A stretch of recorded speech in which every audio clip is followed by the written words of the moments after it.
अस्सलाम वालेकुम, welcome to channel easy learning. आज हमारा टॉपिक जो है इसको कंप्लीट डिस्कस करेंगे, इन डेप्थ डिस्कस करेंगे। स्टार्ट करते हैं बगैर टाइम वेस्ट के। वही तरीका कार रहेगा कि हम पहले एक सेंटेंस को पढ़ेंगे, दैन हम उसको डीप समझेंगे, दैन हम नेक्स्ट सेंटेंस पढ़ेंगे। इसी तरीके से इंशाल्लाह आपका end of the video, end of the lecture आपका कोई भी ऐसा कॉन्सेप्ट नहीं होगा जो कि क्लियर ना हो। ठीक है, इंशाल्लाह स्टार्ट करते हैं। Pramlintide is a synthetic amylin analog that is indicated as an adjunct to mealtime insulin therapy in patients with type 1 and type 2 diabetes। तो इस सेंटेंस का मतलब क्या है? इस सेंटेंस का मतलब ये है कि पैनक्रियाज के जो बीटा सेल्स हैं, ठीक है, वो सिर्फ इंसुलिन को नहीं निकाल रहे होते बल्कि साथ में एक और चीज़ भी निकाल रहे होते हैं जिसको हम कहते हैं अमाइलिन, यानी कि दोनों साथ निकल रही होती हैं। ठीक है, तो अगर डायबिटीज़ की बात करें, टाइप 1 डायबिटीज़ हो, उसमें तो बिल्कुल भी नहीं निकल रही होगी इंसुलिन, क्योंकि डिस्ट्रॉय हो चुके हैं बीटा सेल। ठीक है, तो अमाइलिन की मिकदार भी बिल्कुल जीरो होगी। लेकिन अगर हम बात करें टाइप 2 डायबिटीज़ की, तो उसमें हल्की हल्की इंसुलिन निकल रही होती है, यानी कि हल्की हल्की इंसुलिन निकल रही है तो हल्की हल्की अमाइलिन निकल रही है, क्योंकि दोनों साथ निकलती हैं। ठीक है, तो हमारे पास यानी कि डायबिटीज़ के मरीजों में क्या है, अमाइलिन की मिकदार भी क्या हो रही है, डिस्टर्ब हो रही है। ठीक है, तो क्या करना पड़ता है, सिंथेटिक यानी कि man made amylin analogue. Analogue मतलब होता है बिल्कुल वैसा ही काम करेगा जैसे कि अमाइलिन काम करता है। तो ऐसी मेडिसिन बनाई गई जैसे कि प्रामलिनटाइड, ये एक ऐसी मेडिसिन है जो कि अमाइलिन एनालॉग है, यानी कि अमाइलिन की तरह ही काम करती है। ठीक है, तो हम बोल सकते हैं कि हमारे पास प्रामलिनटाइड के एक नकली हार्मोन है, एक नकली नकली मतलब कि नकल है, एनालॉग है अमाइलिन की, यानी कि अमाइलिन तो नहीं है असल में, लेकिन उसकी नकल है। ठीक है, जो कि कहाँ से निकल रहा है, जो कि हम बेसिकली इंजेक्ट करेंगे बॉडी में। ठीक है, ये बीटा सेल से नहीं निकल रहा ना, ये तो हम इंजेक्ट करेंगे, सिंथेटिक अमाइलिन एनालॉग। ठीक है, तो ये पॉइंट बहुत ही इंपॉर्टेंट पॉइंट। इसके बाद आगे लिखा हुआ है एडजंक्ट। एडजंक्ट का मतलब क्या होता है, शामिल होना या फिर साथ देना, यानी कि इस दवाई को क्या करेंगे, इंसुलिन के साथ देंगे। ऐसा नहीं है कि प्रामलिनटाइड हमारे पास हम बोल सकते हैं कि रिप्लेसमेंट है इंसुलिन का, ऐसा बिल्कुल भी नहीं है। क्यों? क्योंकि ये देखें बीटा सेल से दोनों साथ निकल रहे हैं, इंसुलिन भी निकल रहा है, अमाइलिन भी निकल रहा है, तो दोनों का काम यानी कि इंसुलिन की हेल्प करता है अमाइलिन। ठीक है, तो ऐसा नहीं है कि आप प्रामलिनटाइड देंगे तो इंसुलिन नहीं देंगे। ठीक है, दोनों को साथ मिला के देना होगा, यानी कि वो मरीज इस्तेमाल करेंगे इस दवाई को जो कि इंसुलिन ऑलरेडी ले रहे हैं, यानी कि डायबिटीज़ के मरीज़ हैं, ऑलरेडी इंसुलिन की थेरेपी चल रही है उनकी, तो साथ में ये दवाई भी देंगे, क्योंकि ये दवाई क्या करेगी, अमाइलिन का काम करेगी। टाइप 1 डायबिटीज़ मरीजों की दवाइयों की बात करें तो वो स्पेसिफिकली अलग होती हैं, टाइप 2 डायबिटीज़ के मरीजों की दवाइयों की बात करें तो अलग होती है। ठीक है, लेकिन अगर हम स्पेसिफिकली इस दवाई की बात करें तो ये दोनों मरीजों में, टाइप 1 हो चाहे टाइप 2 हो, दोनों मरीजों में दे सकते हैं। क्यों? क्योंकि दोनों में मसला क्या है कि इंसुलिन वगैरह की, यानी कि टाइप 1 में तो बिल्कुल भी नहीं निकल रही इंसुलिन। ठीक है, बीटा सेल डिस्ट्रॉय हो चुके हैं, बिल्कुल तबाह हो चुके हैं। टाइप टू की बात करें तो उसमें हल्की हल्की निकल रही है, यानी कि अमाइलिन भी हल्की हल्की निकल रही है। तो दोनों तरह के मरीजों में क्या होता है, शुगर का मसला होता है, यानी कि अगर खाना खाने के बाद इनकी एकदम से शुगर हाई हो जाती है क्योंकि इंसुलिन नहीं होती। ठीक है, तो हम बात करेंगे, अभी हम आगे चल के देखेंगे कि अमाइलिन, यानी कि जो अमाइलिन की नकल बनाई गई है प्रामलिनटाइड, ये बहुत ही इंपॉर्टेंट काम करती है कि खाने के बाद की जो शुगर होती है, हाई शुगर जो एकदम से हो जाती है, उसको कंट्रोल करने में इसका बहुत ही अहम किरदार है। प्रामलिनटाइड 3 तरह के काम करता है। एक काम क्या करता है, स्लो गैस्ट्रिक एम्पटिंग, यानी कि स्टमक में जो खाना है वो काफ़ी देर तक खाना स्टमक में ही पड़ा रहेगा और यहाँ से बहुत ही स्लो तरीके से, बहुत ही धीमी रफ्तार से जा रहा होगा इंटेस्टाइन तक। ठीक है, और फिर इंटेस्टाइन से भी जब धीरे धीरे जा रहा है तो इंटेस्टाइन से भी हल्का हल्का हल्की हल्की अमाउंट में खून में शामिल हो रहा होगा, यानी कि खून में एकदम से शुगर हाई नहीं हो रही होगी। ठीक है, तो ये बहुत ही बड़ा फ़ायदा है इसका, स्लो गैस्ट्रिक एम्पटिंग। ठीक है, इससे क्या होगा, खाने के बाद एकदम से शुगर हाई नहीं होगी खून में। सेकेंड काम क्या करता है प्रामलिनटाइड, ग्लूकागोन सप्रेशन।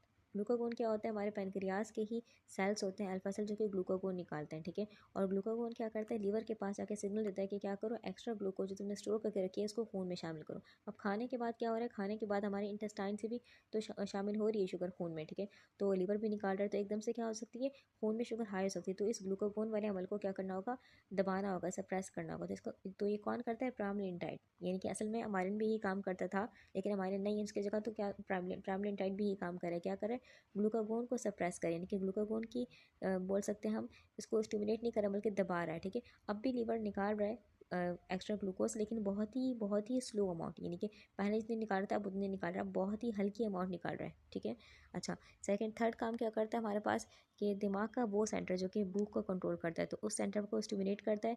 इससे क्या एहसास होता है आपको कि आप हल्का से भी खाना खाएंगे, थोड़ा सा खाना खाने के बाद आपका पेट आपको लगेगा कि भर गया है। ठीक है, बिकॉज ऑफ दिस कि दिमाग का वो हिस्सा एक्टिवेट हो गया जो कि आपकी सैटिस्फाइड भूख को कंट्रोल करता है। नॉर्मली एक आम इंसान ने, एक हेल्थ इंसान ने खाना खाया, उसके बाद क्या होगा, उसकी पैनक्रियाज के जो बीटा सेल्स हैं उससे क्या निकलेगा, इंसुलिन भी निकलेगा, अमाइलिन भी निकलेगा, दोनों निकलेंगे, इंसुलिन और अमाइलिन। और दोनों जाके क्या करेंगे, हमारे पास जो ग्लूकागोन है अल्फा सेल, ठीक है, उसके पास जाके क्या करेंगे कि ग्लूकागोन को क्या कर देंगे, सप्रेस कर देंगे। इसको बोलेंगे तुम अपना काम ख़त्म कर दो या हल्का कर दो, क्योंकि क्या है, अब खून में ग्लूकोज ऑलरेडी आ रही है, ठीक है। तो अब हो क्या रहा है, अगर हम डायबिटीज़ की बात करें तो इसमें दोनों नहीं निकल रहे। जब ये दोनों नहीं निकल रहे तो क्या हो रहा है, इसको सिग्नल देने वाला, अल्फा सेल को सिग्नल देने वाला कोई नहीं है। तो इस वजह से क्या होता है, अल्फा सेल ग्लूकागोन निकाले जा रहे हैं और लीवर के पास क्या हो रहा है, मुसलसल सिग्नल जा रहा है, ठीक है। इसलिए लीवर क्या कर रहा है, एक्स्ट्रा ग्लूकोज को खून में शामिल कर रहा है, ठीक है। अब डायबिटीज़ में हम इंसुलिन का इंजेक्शन तो दे रहे हैं, यानी कि इंसुलिन तो बॉडी में जा रही है, लेकिन इंसुलिन अकेला उस तरीके का सिग्नल नहीं दे सकता, यानी कि सिग्नल इतना स्ट्रांग नहीं होगा, इतना दोनों को मिला के होगा। यानी कि नेचुरली तो यही हो रहा है कि इंसुलिन और अमाइलिन दोनों मिल के सिग्नल दे रहे हैं, ठीक है। तो अगर हम अकेला इंसुलिन को इंजेक्ट करेंगे बॉडी में, ठीक है, और वो जाएगा अल्फा सेल के पास, सिग्नल देगा कि अब अपने ग्लूकागोन जो तुमने निकाल रहे हो, लीवर के पास सिग्नल लेके जा रहा है, उसको प्रेस कर दो, ठीक है। तो वो सिग्नल इतना स्ट्रांग नहीं होगा, दैट्स वाई दोनों को मिलाना पड़ता है, ठीक है। इंसुलिन और अमाइलिन दोनों को मिला के बॉडी में सिग्नल स्ट्रांग जाएगा, ठीक है, और लीवर की जो ग्लूकागोन सप्रेशन है वो कम होगी। By acting as an amylinomimetic, pramlintide delays gastric emptying, decrease postprandial glucagon secretion and improve satiety. ये पॉइंट तुमने ऊपर डिस्कस कर लिया, गैस्ट्रिक एम्पटिंग स्लो हो जाती है। सेकंड पॉइंट यहाँ पर लिखा हुआ है decrease post prandial glucagon secretion. Post prandial मतलब क्या है, यानी कि खाने के बाद की, ठीक है। पोस्ट मतलब बाद, प्रांडियल मतलब खाने के बाद। तो खाने के बाद लीवर से जो लीवर के पास एक्स्ट्रा ग्लाइकोजन स्टोर है उसको शुगर में जो कन्वर्ट करके लीवर खून में भेजता है, इस अमल को नहीं होना चाहिए ना, क्योंकि खून में शुगर आ रही है ऑलरेडी, हम खाना खा रहे हैं, ठीक है। तो इस अमल को रोकना चाहिए। तो क्या करता है हमारे पास ये जो अमाइलिन है, जो अमाइलिन की नकल बनाई गई प्रामलिंटाइड, ये भी वही काम करता है। क्या करता है, ग्लूकागोन सिक्रेशन को सप्रेस करता है। वही बात किस तरीके से करेगा, पेनक्रियाज की बात की है हमने ऊपर, के पेनक्रियाज के जो अल्फा सेल्स होते हैं उनके पास जाके अमाइलिन इंसुलिन दोनों जाके सिग्नल देते हैं कि क्या करो, खाने के बाद की बात हो रही है, कि दोनों जाके सिग्नल देंगे अल्फा सेल को कि क्या करो, जो ग्लूकागोन तुम निकाल रहे हो उसको क्या कर दो, स्लो कर दो, उसको सप्रेस कर दो, ताकि जो लीवर एक्स्ट्रा ग्लूकोज निकाल रहा है भर भर के खून में वो ना निकाले, ठीक है। यानी कि अब भी निकल रही है लेकिन बहुत ही स्लो निकल रही है। सराइटी का मतलब पेट भरने का एहसास। नॉर्मल इंसान में भी पेट भरने का एहसास दो तरह से जनरेट होता है, यानी कि एक होता है हमारे पास कि हमारे स्टमक की दीवारों में क्या होते हैं, स्ट्रेच रिफ्लेक्सेस, यानी कि आपका खाना खा रहे हैं तो आपके खाना खाने से क्या होगा, आपका स्टमक की दीवारें थोड़ी फूल जाएंगी, ठीक है। जैसे ही फूलेंगी तो इनमें रिसेप्टर्स लगे हुए, तो रिसेप्टर क्या करते हैं, सिग्नल लेके आते हैं ब्रेन तक, ठीक है, और ब्रेन का वो हिस्सा एक्टिवेट हो जाएगा, ठीक है। सेकेंड चीज़ क्या होती है हमारे पास, हमारे स्टमक से जब खाना आता है इंटेस्टाइन में, तो इंटेस्टाइन से जैसे ही खाना जाएगा, इंटेस्टाइन में जाएगा, वैसे ही यहाँ से हार्मोन निकलेंगे। हार्मोन कौन कौन से, GLP-1, अमाइलिन, और हमारे पास एक और हार्मोन है CKM हार्मोन, ठीक है। तो ये तीन तरह के हार्मोन निकलेंगे बेसिकली, और क्या करेंगे, दिमाग तक सिग्नल लेके जाएंगे, लेकिन इनको वक्त लगेगा, ठीक है, थोड़ा टाइम दरकार होगा। तो तकरीबन हमारे पास इन सारे सिग्नल्स को, यानी कि फिजिकल सिग्नल और केमिकल, फिजिकल क्यों कह रहे हैं, क्योंकि हम स्टमक की दीवारें क्या हो रही हैं, फूल रही हैं, खाना आ रहा है फूल रहा है, फिजिकल, ठीक है। केमिकल क्यों कह रहे हैं यहाँ पर, इसलिए क्योंकि हार्मोन बेसिकली क्या है, केमिकल नेचर के हैं, ठीक है, हार्मोन निकल रहे हैं यहाँ से, ठीक है। तो फिजिकल और केमिकल सिग्नल को इनको प्रोसेस करने में तकरीबन at least brain 20 minutes, 15 to 20 minutes लेता है, ठीक है। इसीलिए कहते हैं कि खाना क्या करना चाहिए, स्लोली स्लोली चबा चबा के खाना चाहिए। क्यों, क्योंकि अगर आप ऐसा करते हैं कि आपने पानी ही पी लिया, फिर आपने कोई खाना खाते रहे, आप जल्दी जल्दी खा रहे हैं, ठीक है, तो आप खाना खाए जा रहे हैं, लेकिन आपके दिमाग ने अभी तक किसी चीज़ को प्रोसेस ही नहीं किया, ठीक है। दिमाग को एटलीस्ट 15 to 20 मिनट्स चाहिए होते हैं प्रोसेस करने में, ठीक है। तो इसलिए आप स्लो स्लो खाएं ताकि दिमाग को प्रोसेस करने का वक्त मिल जाए, ठीक है। एक और इंपॉर्टेंट पॉइंट है कि अगर आप पानी भी पी लेंगे, पानी पीने से भी क्या हो जाएगा कि आपकी स्टमक की दीवारें क्या हो जाएंगी, फूल जाएंगी, ठीक है। स्ट्रेच रिफ्लेक्सेस आ गए, ठीक है, स्ट्रेच हो गया, अब ये सिग्नल जाएगा दिमाग की तरफ के मैदा भर चुका है, ठीक है। तो ये बात याद रखनी है हमने, ठीक है। अच्छा, आगे हमारे पास लिखा हुआ है कि pramlintide is administered by subcutaneous injection and should not be injected immediately prior to meals।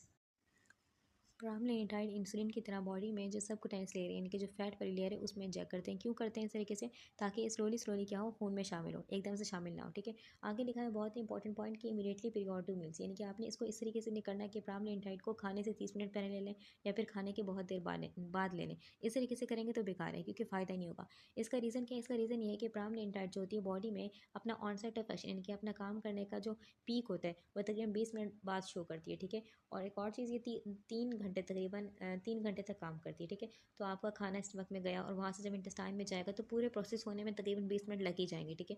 और आपके 20 मिनट बाद खाना भी खून में आना शुरू हो गया और ऊपर से आपकी जो हमारे प्राइमरी इंटाइट थी वो भी एक्टिव हो गई, ठीक है। तो इसलिए क्या करते हैं, इसको खाने के फ़ौरन पहले लेते हैं, immediately prior two meals, prior मतलब पहले, ठीक है, और मील मतलब खाना। एक और बहुत इंपॉर्टेंट पॉइंट कि अगर आप खाना नहीं खा रहे, आपने मील स्किप किया है तो आपको प्रामलिनटाइड की डोज भी स्किप करनी पड़ेगी। क्यों? क्योंकि प्रामलिनटाइड जो बेसिकली खाने के बाद की शुगर को कंट्रोल करने के लिए होता है। अगर आप प्रामलिनटाइड को भी यूज़ कर लेंगे तो क्या हो जाएगा, एकदम से यानी कि हाइपोग्लाइसीमिया वाली कंडीशन हो सकती है, ठीक है। यानी कि खून में एकदम से शुगर बहुत लो हो जाएगी, ठीक है। तो आपने इसको स्किप करना है। अच्छा, और इंसुलिन को जहाँ तक स्किप करने का ताल्लुक है, ठीक है, अगर आपने खाना नहीं खाया तो आप इंसुलिन को स्किप करेंगे नहीं।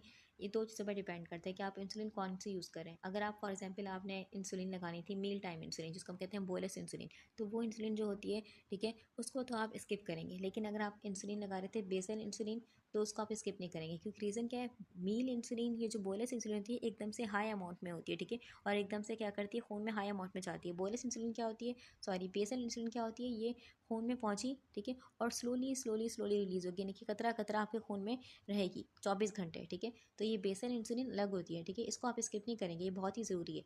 बोलस इंसुलिन को स्किप कर देंगे क्योंकि खून में एकदम से हाई हो जाती है और जो शुगर होगी बची कुछ उसको भी क्या कर देगी, सेल्स में शामिल कर देगी, तो हाइपोग्लाइसीमिया वाली कंडीशन हो सकती है, ठीक है। तो आपने मील टाइम इंसुलिन और प्रामलिनटाइड दोनों को स्किप करना है। When pramlintide is initiated, the dose of rapid or short-acting insulin should be decreased by 50% prior to meals to avoid risk of severe hypoglycemia. अब यहाँ पर ये जो बात लिखी हुई है, किसके लिए बात लिखी हुई है, ये लिखी हुई है बोलस इंसुलिन के लिए बात लिखी हुई है, ठीक है। बोलस इंसुलिन वो इंसुलिन जो कि पैनक्रियाज के बीटा सेल खाने के फ़ौरन बाद एक इंसुलिन की हाई अमाउंट छोड़ते हैं खून में, उसको हम कहते हैं बोलस इंसुलिन, ठीक है।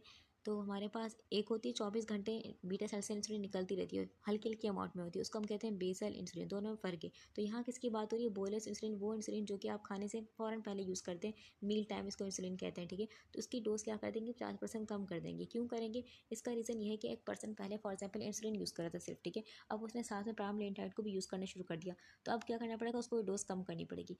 बेसल इंसुलिन को नहीं छेड़ेंगे, ठीक है, बेसल इंसुलिन को बिल्कुल नहीं छेड़ेंगे, हम बोलस इंसुलिन को छेड़ेंगे, उसकी डोज को कम कर देंगे। इसका रीज़न ये है कि प्रामलिनटाइड क्या करेगा, हमारे पास इसने किया क्या है और ये करता क्या है, गैस्ट्रिक एम्पटिंग को स्लो करता है, ठीक है। आपके स्टमक में आपने हल्का सा भी खाना खाया, हल्की सी भी दीवारें खिंच गई, ठीक है, तो क्या होगा, सिग्नल जाएगा फ़ौरन ब्रेन के पास और ब्रेन को क्या एहसास होगा कि आपका खाना आपका पेट भर चुका है, अब मज़ीद खाना खाने की ज़रूरत नहीं है, ठीक है। तो आपकी जो स्टमक में खाना काफ़ी देर तक रहता है, यानी कि स्टमक में खाने को काफ़ी देर तक रोका जाता है, ठीक है। तो इससे क्या होता है, पेट भरे रहने का एहसास होता है। आपने हल्का सा भी खाना खाया, ठीक है, आपने हल्का सा खाना खाया, पेट फुल होने का आपको एहसास हो गया।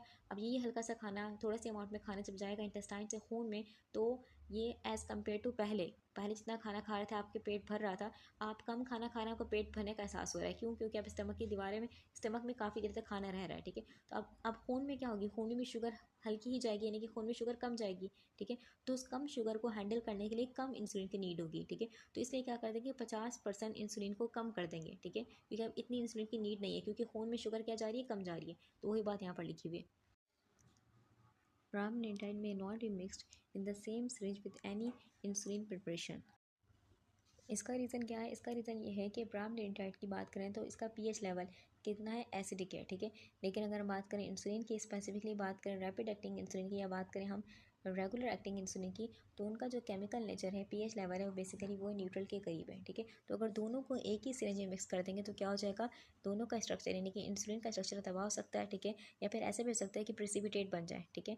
आपको नज़र आना शुरू हो जाए कि आपको दिख भी रहे होंगे प्रेसिपिटेट बन गए, तो बेसिकली इस तरीके से नहीं करना चाहिए। और एक और चीज़ क्या होती है हमारे पास कि एब्जॉर्प्शन टाइम डिफरेंट हो सकता है। आपने दोनों को एक ही सिरिंज में मिक्स कर दिया, अब जब बॉडी में इंजेक्ट करेंगे, ठीक है, तो क्या हो जाएगा, इसका जो टाइम होना चाहिए था, यानी कि क्या होना चाहिए था कि स्लो स्लो खून में रिलीज़ हो, ऐसा नहीं होगा ये एकदम से खून में रिलीज़ हो जाएगी, बहुत देर से रिलीज़ होगी, तो कुछ भी हो सकता है, ठीक है। तो एब्जॉर्प्शन टाइम क्या हो जाएगा, डिफरेंट हो जाएगा, ठीक है। ये बहुत बड़ी चीज़ है जो कि इफेक्ट डालेगी, ठीक है। एक और चीज़ क्या होगा हमारे पास की स्टेबिलिटी इफेक्ट हो सकती है कि इंसुलिन का स्ट्रक्चर क्या हो जाएगा, वैसा नहीं रहा। तो जब इंसुलिन का स्ट्रक्चर वैसा नहीं रहा या फिर प्रामलिनटाइड का स्ट्रक्चर वैसा नहीं रहा, तो ये काम भी नहीं करेंगी सही तरीके से, ठीक है। तो स्टेबिलिटी इफेक्ट होती है, ठीक है। तो अगर आपको लगाना ही है, यानी कि लगाने ही होते हैं कि अमाइलिन और बेसिकली इंसुलिन दोनों को लगाना पड़ता है डायबिटीज़ में, तो अमाइलिन का एनालॉग कौन है, प्रामलिनटाइड, यानी कि प्रामलिनटाइड और इंसुलिन दोनों को जब बॉडी में इंजेक्ट करेंगे, ठीक है, अगर आप बेली साइड पे लगा रहे हैं तो क्या करना पड़ेगा, तकरीबन अगर आप राइट साइड बेली में इंसुलिन लगा रहे हैं तो लेफ्ट साइड बेली में क्या करें, प्रामलिनटाइड यूज़ करें, ठीक है, बॉडी में इंजेक्ट करें, दोनों के लिए अलग अलग सिरिंज। और अगर एक ही जगह लगा रहे हैं तो 2 इंच का फासला लाजमी रखें। Adverse effects are mainly gastrointestinal and consist of nausea, anorexia and vomiting. Pramlintide के इस्तेमाल से जो कॉमन एडवर्स इफेक्ट यानी कि नुकसानात हैं वहाँ तर पेट के मसाइल से हैं, ठीक है, गैस्ट्रो इंटेस्टाइनल सिस्टम से। तो नौसिया का होना यानी कि उल्टी वाली कैफियत होना बहुत ही कॉमन साइड इफेक्ट है, ठीक है।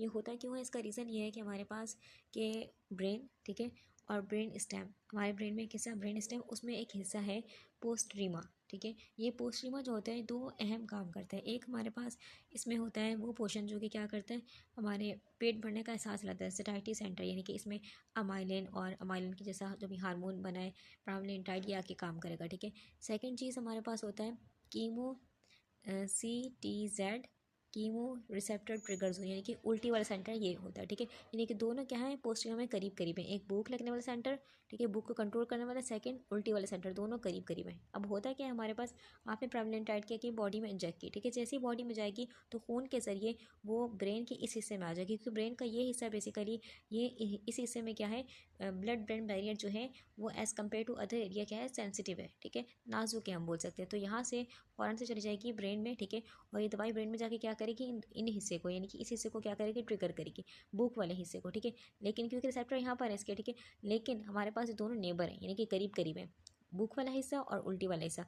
तो यहाँ से जो जनरेट होगा सिग्नल, या फिर हम बोल सकते हैं जो चीज़ जनरेट होगी, जो रिस्पॉन्स होगा, वो थोड़ा बहुत हिस्सा उसका यहाँ भी चला जाएगा, ठीक है। दैट्स वाई शुरू में क्या होता है, आपको ये दवाई इस्तेमाल करने से एक सख्त किस्म की नौसिया वॉमिटिंग वाली कैफियत हो सकती है, ठीक है। लेकिन स्लोली स्लोली क्या होता है, बॉडी इसको, ब्रेन इसको अडेप्ट कर लेता है, ठीक है। फिर आपको हल्की हल्की ही फील होगी, ठीक है, हल्की हल्की वॉमिटिंग फील हो रही होगी। क्यों क्यों हो रही होगी, क्योंकि वही बात कि आपका जो प्रामलिनटाइड है क्या कर रहा होगा, आपके स्टमक के जो दीवारें होंगी जब खिंच रही होंगी, स्टमक हल्का सा भी खाना गया इसमें खिंच रहा होगा, ठीक है, तो वो सिग्नल जा रहा होगा ब्रेन तक, ठीक है। दैट्स वाई आपको हल्की हल्की उल्टी फील हो रही, ज़्यादा नहीं होगी, फिर बॉडी इसको अडेप्ट कर लेगी।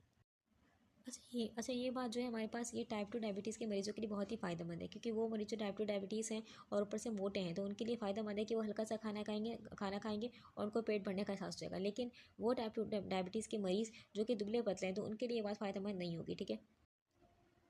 अच्छा, इस दवाई के इस्तेमाल करने से क्या होता है, नौसिया होता है। वॉमिटिंग तब होगी जब आपने क्या खा लिया, ऑयली खाना खा लिया या फिर फैटी खाना खा लिया। ऑयली या फैटी खाना जो होता है ऑलरेडी देर से हजम होता है, इनका डाइजेशन टाइम जो होता है बहुत ही स्लो होता है, ठीक है। और ऊपर से आपने ऐसी दवाई यूज़ की हुई जो कि क्या करिए, आपकी गैस्ट्रिक एम्पटिंग टाइमिंग को और ही स्लो करिए, ठीक है। तो इससे क्या होगा, बहुत ही देर तक यानी कि बहुत ही बोल सकते हैं हम लार्ज टाइम तक हमारे स्टमक में खाना पड़ा रहेगा, ठीक है। तो इससे आपको एक स्ट्रॉन्ग रिस्पॉन्स जनरेट हो रहा था, बार बार जा रहा था सिग्नल दिमाग की तरफ, तो आपको वॉमिटिंग भी हो सकती है, ठीक है। तो इसीलिए कहते हैं कि प्रामलिनटाइड को जब इस्तेमाल करें तो ऑयली या फैटी खाने से परहेज़ करें, ठीक है। और क्या करें, प्रामलिनटाइड को खाने के फ़ौरन पहले यूज़ करें, ठीक है। Pramlintide should not be given to patient with diabetic gastroparesis, delayed stomach emptying, serosal hypersensitivity, or a history of hypoglycemic unawareness.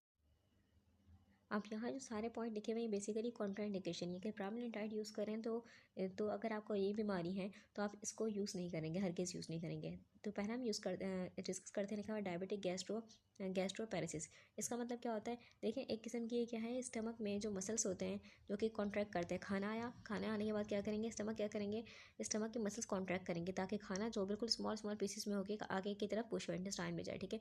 तो इसमें क्या होता है, इसको हम बोल सकते हैं स्टमक के मसल्स का फालिज बोल सकते हैं कि इस जो कॉन्ट्रैक्शन होती है, कॉन्ट्रैक्शन नहीं हो रही थी, बिल्कुल भी नहीं हो रही कि फिर बहुत कम हो रही होगी, यानी कि स्टमक के मसल जो है वो कॉन्ट्रैक्ट सही तरीके से नहीं करें, ठीक है।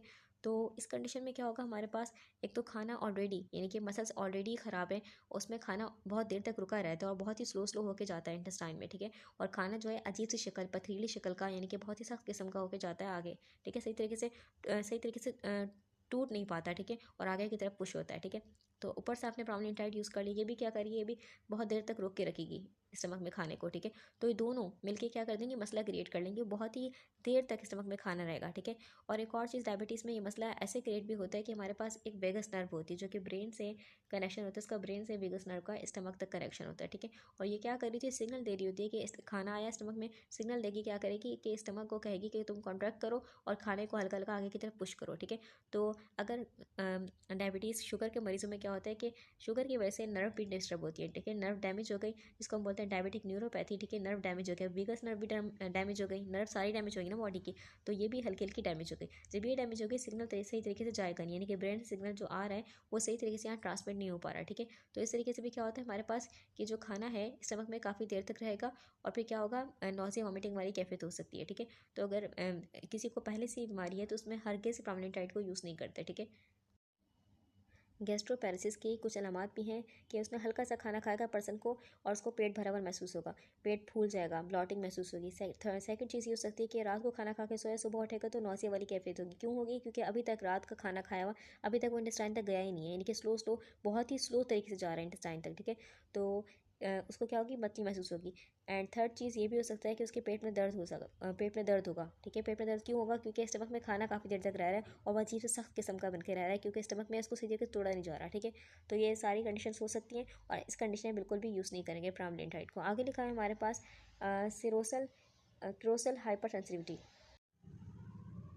अब यहाँ पर लिखा है मेटाक्रिजोल। मेटाक्रिजोल जो होता है हमारे पास, ये एज ए प्रिजर्वेटिव इस्तेमाल किया जाता है प्रामलिनटाइड और इंसुलिन में। क्या करता है ये?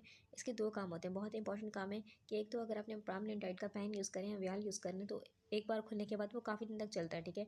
तो क्या होता है, ख़तरा होता है कि आपने इसको यूज़ किया और बॉडी में जैक करने लगे तो वो हल्का सा भी कॉन्टैक्ट में आएगा एटमॉस्फेयर के, तो वहाँ पर जो जरासीम होते हैं तो वो क्या पता उस बेसिकली पेन के साथ अटैच हो जाए या फिर स्किन के जरासीम उस पेन के साथ अटैच हो जाए, तो क्या कर सकते हैं, वहाँ पर ग्रो कर सकते हैं। तो मेटाक्रिजोल करता है वहीं पर उनकी प्रोटेक्शन को क्या कर देगा, ख़त्म कर देगा। सेकंड चीज़ क्या करता है कि हमारे पास जो प्रामलिनटाइड का पेन है या फिर व्याल है उसमें क्या होता है, उसमें स्टेबलाइजेशन करता है। क्या मतलब कि देखिए प्रामलिनटाइड की एक प्रोटीन बेस्ड दवाई है, ठीक है। और होता क्या है, हमारे पास प्रोटीन आपस में क्लम्पिंग यानी कि चिपक सकती है और चिपक के क्या हो सकती है, नीचे बैठ सकती हैं, ठीक है। नीचे बैठ जाएंगी तो वो इस तरीके से नहीं होते बल्कि उनको स्टेबलाइज करके रखता है, ठीक है। जो उनकी शक्ल है वही शक्ल रहनी चाहिए, ठीक है। अच्छा, और हमारे पास प्रामलिनटाइड एक बार जब बॉडी में गया, बॉडी में जाके क्या हो सकता है कि ये जो बॉडी के प्रोटीन है उनका क्या बना लेगा, कॉम्प्लेक्स बना लेगा, ठीक है। जब कॉम्प्लेक्स बनाएगा तो क्या हो सकता है कि जो बॉडी का इम्यून सिस्टम है वो क्या करेगा, वो चीज़ उस चीज़ को पहचान के फ़ौरन से एक्ट करेगा, ठीक है। और हमारी बॉडी का इम्यून सिस्टम एक्टिवेट हो जाएगा और क्या करेगा, उस पर हमला शुरू कर देगा, ठीक है। जिसके यहाँ पर लिखा हुआ हाइपर सेंसिटिविटी, ठीक है। तो हमारे पास ये प्रोटीन था बॉडी का और ये प्रामलिनटाइड क्या हो गया, चिपक गया बॉडी के प्रोटीन के साथ। तो अब क्या बन गया, कॉम्प्लेक्स बन गया, एक अजीब सी शक्ल बन गई। तो बॉडी के जब इम्यून सिस्टम ने एक्ट किया तो अब इसको क्या करेगा, डिस्ट्रॉय करेगा। तो हल्की सी रेडनेस, रैशेस हो सकता है, ठीक है। अगर लोकल होगा तो हमारे पास क्या होगा, उसी जगह पर होगा जहाँ पर इंजेक्शन लगाया था वहीं पर होगा, ठीक है। तो लोकल होगा, ये कोई मसला नहीं है, थोड़ी बात सही हो जाएगा। लेकिन अगर सिस्टमिक होगा यानी कि पूरी बॉडी में रैशेस आना शुरू हो गए, इसके बाद इसको यूज़ किया आपने, इसके पूरी बॉडी में रैशेस, रेडनेस वगैरह होने शुरू हो गई, तो ये बहुत ही खतरनाक कंडीशन को हम कहते हैं एनाफाइलैक्सिस, ठीक है। तो ऐसी कंडीशन में इसको यूज़ नहीं करेंगे, फिर इसका कोई अल्टरनेटिव वगैरह तलाश करेंगे, लेकिन इसको यूज़ नहीं करेंगे। क्यों? क्योंकि पर्सन को हाइपर सेंसिटिविटी यानी कि एलर्जी, बॉडी उसका जो इम्यून सिस्टम है बहुत ही हाइपर सेंसिटिविटी, ठीक है, हाइपर सेंसिटिव है। इसके बाद जो यहाँ पर पॉइंट लिखा हुआ है हाइपोग्लाइसेमिक अनअवेयरनेस, बहुत ही इंपॉर्टेंट पॉइंट है। अगर किसी को ये है तो उसको बिल्कुल भी यूज़ नहीं करना चाहिए प्रामलिनटाइड, क्योंकि देखें ये इसमें मसला क्या होता है कि एक तो आपकी जब शुगर दिन में 2 से 3 बार या 4 बार आपकी क्या हो रही है, लो हो रही है, हाइपोग्लाइसेमिक कंडीशन हो रही है, तो बॉडी का जो दिमाग है, पर्सन का दिमाग, वो उस चीज़ को अडेप्ट कर लेगा, ठीक है।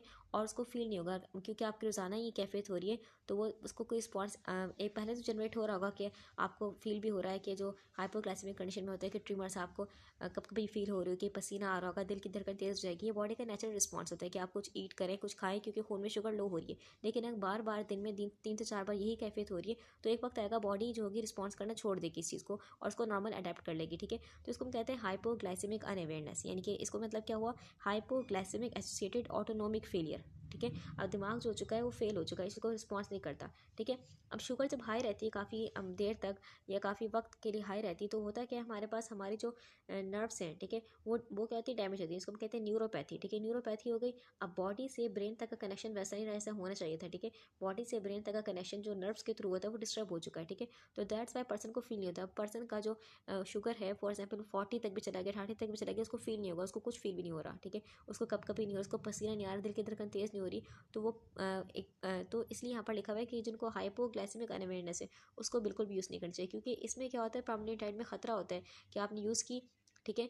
तो अगर आपने यूज़ किया, आपके ये 2 से 3 घंटे काम करेगी ना, 2 से 3 घंटे में बहुत बड़ा खतरा होता है कि खून में शुगर को बहुत लो कर सकती है, ठीक है।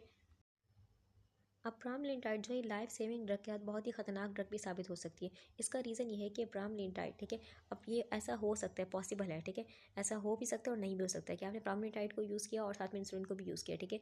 तो क्या होता है कि प्रामलिनटाइड क्या करता है, स्टमक में काफ़ी देर खाना रोक के रखता है, ठीक है। तो अभी तक खाना रुका हुआ है स्टमक में, अभी इंटेस्टाइन तक गया ही नहीं है, और इंसुलिन ने क्या कर दिया, खून में काम करना शुरू कर दिया। प्रामलिनटाइड क्या करता है, सारी सोर्सेज बॉडी में बंद कर देगा, वो सोर्सेज जो कि खून में शुगर को शामिल कर सकती हैं, जैसे कि लीवर शामिल कर सकता है, उसको ब्लॉक कर दिया गया। अब लीवर बहुत ही कम ग्लूकोज खून में शामिल कर रहा है, ठीक है। तो सारी सोर्सेज जो कि खून में शुगर हाई कर सकती है वो ब्लॉक है, ठीक है। अब बस इंसुलिन ही काम कर रहे हैं। इंसुलिन क्या कर रहा है, जो खून में बची कुछ शुगर उसको सेल्स में डाले जा रहा है, ठीक है। तो हाइपोग्लाइसेमिक हो सकता है। तो अगर किसी को अब किसी का दिमाग एक्टिव है तो वो तो इस चीज़ को रिस्पॉन्स कर लेगा, उसको ट्रिमर्स वगैरह होने शुरू हो जाएंगे। लेकिन अगर किसी को हाइपोग्लाइसेमिक अनअवेयरनेस है तो ऐसी कंडीशन में इसको बिल्कुल भी प्रामलिनटाइड यूज़ नहीं करनी चाहिए, क्योंकि ये क्या कर सकता है, तो ये कैफियत हो सकती है।